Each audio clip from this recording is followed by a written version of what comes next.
और अब बड़ी खबर जम्मू कश्मीर के अरनिया सेक्टर से, जहां पाकिस्तान ने सीज फायर का उल्लंघन किया है। पाकिस्तानी रेंजर्स ने इंटरनेशनल बॉर्डर पर बगैर उकसावे के फायरिंग की, जिसमें बीएसएफ का एक जवान और एक नागरिक घायल हुआ है। 2 साल बाद पहला मौका है जब पाकिस्तान ने इस इलाके में युद्ध विराम का उल्लंघन किया हो। यह फायरिंग ऐसे वक्त हुई है जब एक दिन पहले माचल सेक्टर में बीएसएफ ने कल 5 आतंकियों को ढेर किया था।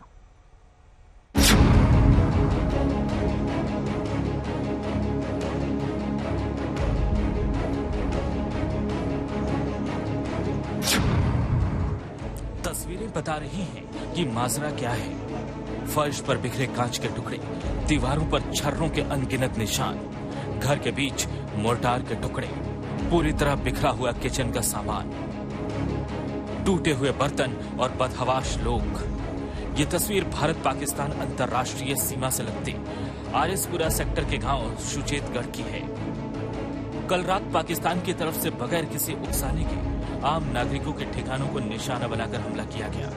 पाकिस्तान की तरफ से गोलीबारी किस कदर भीषण थी, वो इन तस्वीरों को देखकर आप अंदाजा लगा सकते हैं। आप देखिए इस मकान की क्या हालत होगी। मैं एक बार फिर ये तस्वीरें दिखाना चाहूंगा। ये मोर्टार शेल फरवरी 2021 के बाद ये गिरना बंद हो गए थे। पाकिस्तान ने मोर्टार शेलिंग बंद कर दी थी, लेकिन एक बार फिर पाकिस्तान जो है उसने एक तरह से विश्वासघात किया है और यहाँ जो गांव में जो लोग रहते हैं, मासूम लोग रहते हैं, उनको निशाना बनाया जा रहा है। रिहायशी इलाकों को निशाना बनाया गया। और मैं आपको इस मकान की, इस क्षेत्र की तरफ से भी तस्वीरें दिखाता हूँ। ये देखिए, ये इस मकान की दीवार है और ये जो निशान आप देख रहे हैं स्प्लिंटर मार्क्स है। जब मोर्टार शेल यहाँ पर गिरा तो एक बहुत जोरदार धमाका हुआ और धमाके के कारण इस मकान की जो दीवारें हैं उनमें दरारें आ गई और इस मकान को भी नुकसान पहुंचा, दीवार भी टूट गई।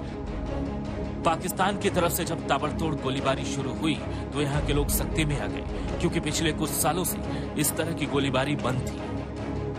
बहुत फायरिंग होने के बाद हमारे गांव में ये गोला 3 नंबर अपना तीसरा नंबर पड़ा हुआ है। हमारे गांव में दाहिने बाएं बहुत फायर हुआ है। कोई नागरिक जख्मी भी हुआ है? नहीं, नागरिक कोई जख्मी नहीं हुआ है। भगवान की दया से जय है कि नागरिक कोई जख्मी नहीं हुआ। पाकिस्तान की बगैर उकसावे की गई गोलीबारी में 2 घरों को भारी नुकसान पहुंचा है। इस फायरिंग में एक नागरिक और एक बीएसएफ के जवान के जख्मी होने की खबर है। हालांकि भारत की तरफ से भी इसका मुंहतोड़ जवाब दिया गया और खबर है कि सीमा के उस पार भारी तबाही मच गई। हम लोग बहुत ही, मैं बोलता हूं कि पूरे सही के हमारे जो बॉर्डर के लोग हैं, रात भर से भगदड़ मची हुई है। लोग भाग रहे हैं, रात को भी लोग भाग के पीछे चले गए हैं अपनी सेफ जगह पे।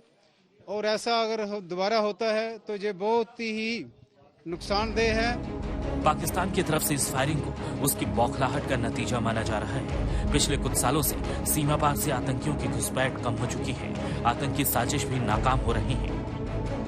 25 अक्टूबर की दरमियानी रात माचिल सेक्टर में सुरक्षा बल के संयुक्त ऑपरेशन में लश्कर-ए-तैयबा के 5 आतंकी मारे गए थे। 4 दिन पहले उरी सेक्टर में 2 आतंकी मारे गए थे।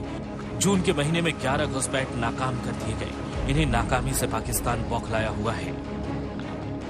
पाकिस्तान ने आश्वासन दिया था फरवरी 2021 में कि वो यहाँ पर शांति बनाएगा और पिछले 2.5 साल से अधिक अवधि तक यहाँ पर शांति थी। शेलिंग नहीं हो रही थी, फायरिंग नहीं हो रही थी। हालांकि पाकिस्तान घुसपैठ तो आतंकियों की लगातार करवाता है, लेकिन यहाँ पर आम नागरिकों को निशाना नहीं बनाया गया बॉर्डर पर, क्योंकि यहाँ पर फायरिंग नहीं हुई, शेलिंग नहीं हुई। लेकिन एक बार फिर यहाँ पर अब फायरिंग और शेलिंग हो रही है। बहरहाल पाकिस्तान की नापाक फायरिंग को मुंहतोड़ जवाब मिल गया है, लेकिन सवाल यही है कि कब बाज आएगा पाकिस्तान। सुनील जी भट्ट, अरनिया, आज तक।